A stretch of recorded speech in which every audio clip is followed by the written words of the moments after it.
जय हिंद दोस्तों। एक बार फिर से आईडी एकेडमी में आप सभी का बहुत बहुत स्वागत है। तो वोकेबलरी का जो 101 वर्ड सब्स्टिट्यूशन की जो रूट वर्ड सीरीज़ थी उसमें आज 25th डे पर हम पहुंच चुके हैं।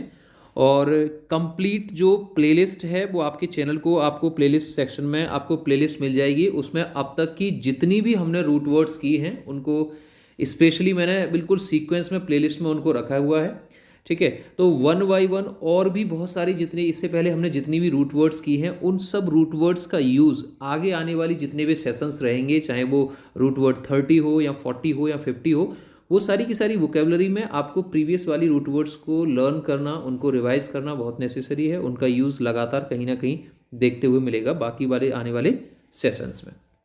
चलिए, तो आज की जो हमारी रूट वर्ड है वो है आपका थियो या फिर थी। ठीक है, अगर किसी भी सेंटेंस के या किसी भी वर्ड में स्टार्टिंग में इस रूट वर्ड का यूज़ होता है, या उस वर्ड के मिड में इस रूट वर्ड का यूज़ होता है, या उस वर्ड के लास्ट में इस रूट वर्ड का यूज़ होगा, तो उसका लेना देना, उसका मतलब कहीं ना कहीं रिलीजन या गॉड से होगा। यानी कि थियो या थी रिप्रेजेंट करते हैं धर्म को या भगवान को। ठीक है, तो चलिए स्टार्ट करते हैं। वीडियो को लाइक शेयर करें, चैनल को सब्सक्राइब करना नहीं भूलें। तो आज का जो फर्स्ट रूट वर्ड है वो फर्स्ट वर्ड है आपका थीस्ट। थीस्ट वर्ड में प्रीफिक्स थी का मतलब होता है गॉड से, यानी कि धर्म से, और ईस्ट एस टी या फिर आई एस टी या ई एस टी दिखाता है किसी भी चीज़ में विश्वास करने को, किसी भी चीज़ में बिलीव करने को। तो थीस्ट क्या हो गया? ऐसा पर्सन जो भगवान में विश्वास रखे, one who believes in the existence of God, भगवान में विश्वास रखने वाला या भगवान के अस्तित्व में विश्वास रखने वाला, जिसको पता है कि भैया भगवान है। अच्छा, नेक्स्ट वर्ड पर जाने से पहले मैं एक छोटा सा क्वेश्चन पूछना चाहता हूँ। पहले बहुत सारी रूट वर्ड्स में हमने एक वर्ड पढ़ा था आ। अगर इस ए का यूज़ या एना का यूज़ अगर किसी भी वर्ड के प्रीफिक्स में करते हैं तो उसका मतलब क्या होता है? ठीक है, फटाफट से रिवाइज करो। तो थीस्ट का मतलब क्या हो गया? थी का मतलब गॉड और ईस्ट का मतलब रिप्रेजेंट करता है बिलीव को। तो भगवान में बिलीव करने वाला, भगवान में विश्वास करने वाले पर्सन को क्या कहेंगे? थीस्ट कहेंगे। इसको हिंदी में क्या कहते हैं? आस्तिक। जबकि दूसरा वर्ड है एथीस्ट। एथीस्ट वर्ड में प्रीफिक्स ए रिप्रेजेंट करता है अपोजिट को, और थीस्ट वर्ड में थी का मतलब है गॉड से, ईस्ट का मतलब है बिलीव से। तो थीस्ट अभी अभी हमने पढ़ा था बिलीव इन गॉड। ए का मतलब नो, ए का मतलब क्या है? नो से या अपोजिट से। तो थीस्ट का मतलब भगवान में विश्वास रखने वाला, एथीस्ट का मतलब भगवान के एग्जिस्टेंस में विश्वास ना रखने वाला, यानी कि one who does not believe in God, भगवान में विश्वास नहीं रखने वाला, नास्तिक पर्सन जिसको कहते हैं, वो क्या हो जाएगा? एथीस्ट हो जाएगा। चलिए, प्लेलिस्ट में आपको सेशन नंबर 8 मिलेगा, और सेशन नंबर 8 में हमने मोनो रूट वर्ड को पूरे अच्छे से, जितने भी मोनो से बनने वाले वर्ड हैं उन सबको परफेक्टली डिफाइन किया है। वहां पे मोनोथीस्ट वर्ड में प्रीफिक्स मोनो रिप्रेजेंट करता है एक को, और थीस्ट रिप्रेजेंट करता है, सबसे पहला वर्ड क्या था? भगवान में विश्वास रखने वाला। तो ऐसा व्यक्ति जो एक ही भगवान को मानता है, जो एक ही भगवान में विश्वास रखता है, one who believes in one God, is known as monotheist.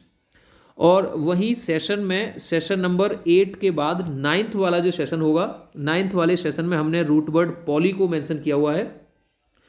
जैसे मोनो का मतलब वन था, थीस्ट का मतलब भगवान में विश्वास रखना, तो मोनोथीस्ट मतलब एक भगवान को मानने वाला या एक ही भगवान में विश्वास रखने वाला। वहीं पॉलीथीस्ट वर्ड में प्रीफिक्स पॉली का मतलब होता है मैनी, यानी कि बहुत सारे, और थीस्ट का मतलब है भगवान में विश्वास रखना। तो ऐसा व्यक्ति जो बहुत सारे भगवानों को मानता है, इसकी भी पूजा करना, उनकी भी पूजा करना, इनकी भी पूजा करना, जो बहुत सारे भगवानों को मानता है, many gods, is known as polytheist. चलिए, और सेशन नंबर 2 आपको यहाँ पे मिलेगा। सेशन नंबर 1 डैम है, सेशन नंबर 2 क्रेसी है। सेशन नंबर 2 में इस रूट वर्ड को, ठीक है, प्लेलिस्ट में जो वीडियो सेकंड वीडियो है वो क्रेसी रूट वर्ड है। नेक्स्ट वर्ड है आपका थियोक्रेसी या थियोआर्की। थियोक्रेसी वर्ड में प्रीफिक्स थियो रिप्रेजेंट करता है भगवान को, और क्रेसी रिप्रेजेंट करता है सरकार को।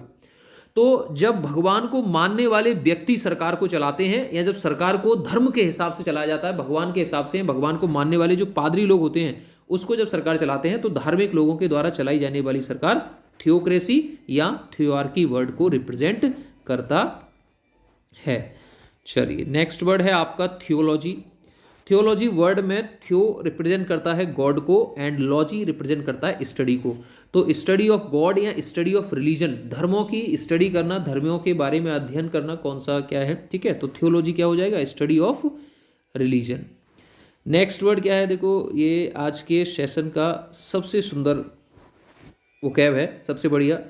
अभी महाशिवरात्रि भी थी 2 दिन पहले ही। तो नेक्स्ट वर्ड है आपका थियोगेमी। थियोगेमी वर्ड में प्रीफिक्स थियो का मतलब होता है भगवान से, और गेमी जो हमने पहले भी प्लेलिस्ट में आपको सेशन में रूट वर्ड गेमी मिलेगी, गेमी का मतलब होता है मैरिज से। तो मैरिज ऑफ गॉड्स, भगवान की जो शादी है, भगवान की गॉड्स को क्या कहेंगे, थियोगेमी, यानी कि मैरिज ऑफ गॉड्स, यानी कि धार्मिक जो शादी होती है, आप इसको रिलीजियस मैरिज भी कह सकते हैं, ठीक है, मैरिज ऑफ गॉड्स या रिलीजियस मैरिज। नेक्स्ट वर्ड क्या है आपका, नेक्स्ट वर्ड है थियोलेट्री। थियोलेट्री वर्ड में प्रीफिक्स थियो रिप्रेजेंट करता है गॉड को, एंड लेट्री का मतलब होता है वर्शिप करना। तो वर्शिप ऑफ गॉड यानी कि भगवान की पूजा करना, ठीक है, वर्शिप ऑफ गॉड्स, भगवान की पूजा करना किस वर्ड को रिप्रेजेंट करेगा, थियोलेट्री।